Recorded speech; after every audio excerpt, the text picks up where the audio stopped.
Well, as I mentioned, we've also been taking a closer look at the evacuation corridor south from the northern tip of Gaza, which has been opened once again today. And our reporter Merlin Thomas from BBC Verify has been looking at that corridor and what the journey south entails. Israel has been ordering civilians in northern Gaza to move south for their safety as they continue their offensive in the north. But what does that mean for civilians of Gaza? Well, the Gaza Strip is one of the most densely populated areas on Earth.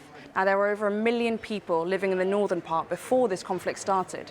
And the Israeli military have been telling people to move south using this specific road, Salah ad-Din. It's one of the two main arteries connecting the north to the south. And we've seen some of these people moving south. As you can see, some of them are carrying white flags, children, men, women, carrying with them all the possessions that they have. Now, this footage was filmed by the AFP news agency on Monday. They spoke to one of those Gazans on the road about her experience. It was so scary. We saw tanks from both sides. We didn't see soldiers, just tanks. We held our hands up and we kept walking. There were so many of us. We were holding white flags. It's true that we were scared, but finally we made it through.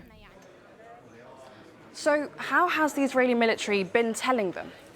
These are some of those pictures of the mass drops of leaflets. Now, these white specks you can see here are those leaflets dropping down from the Israeli military onto the ground. And they had messages urging locals to move to the south for their own safety. Now, they've also been posting messages on X.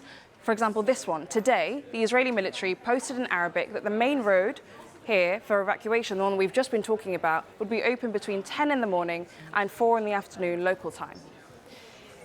Yesterday, the Israeli military posted a video on X showing the civilians walking on Salah ad-Din Road. Now, we've just paused this video here so you can see an Israeli tank in the foreground. We've managed to verify this using the shape of the buildings and the road composition as approximately 3 kilometers north of Wadi Gaza.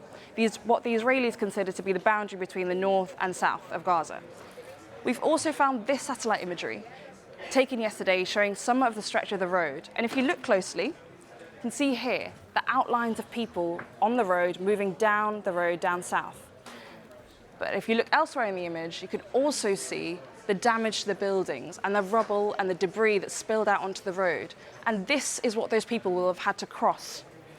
And finally, if you look here, you can actually spot an Israeli tank here too, right next to the road, which these people will have had to walk past. We've also been analysing satellite imagery captured on the 31st of October and the 3rd of November. And using both of these, we've been able to assess the amount of damage on the road and to the buildings alongside it.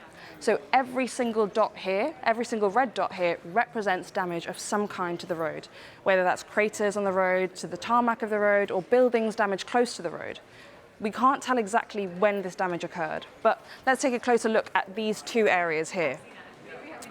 This one here, you can see a crater on the main road itself. This is what people will have had to pass. And this, here you can see some buildings here in the middle destroyed and the debris that's scattered onto the road that people again will have had to cross. Now, we don't know how many people have used this road to move to safety. The UN suggested that thousands have moved on one single day. But the question remains, as the fighting continues in the north, how many more desperate people will have to make this choice? Merlin Thomas from BBC Verify looking at that evacuation south, and the UN has estimated that 1.5 million people in Gaza are now displaced. Well, a little earlier I spoke to our colleague Rushdie Abu Alouf, our correspondent inside Gaza. He's in the southern part of Gaza in Khan Yunis, and I asked him whether he had seen evidence of more people moving south today. Thousands of people arrived today since the opening hour was a little bit bigger from 9 o'clock until 4 o'clock. But this journey is really miserable for the people. I met a couple of them today who arrived to this camp here in Nasser Hospital. People were walking for about 3-4 kilometers because there is no access for cars or any sort of transportation, so the people have to walk. I saw a father who's carrying his son over his shoulder in the heat of the sun. It's unusual weather here in Gaza in November, and it's really about 30 degree in Gaza.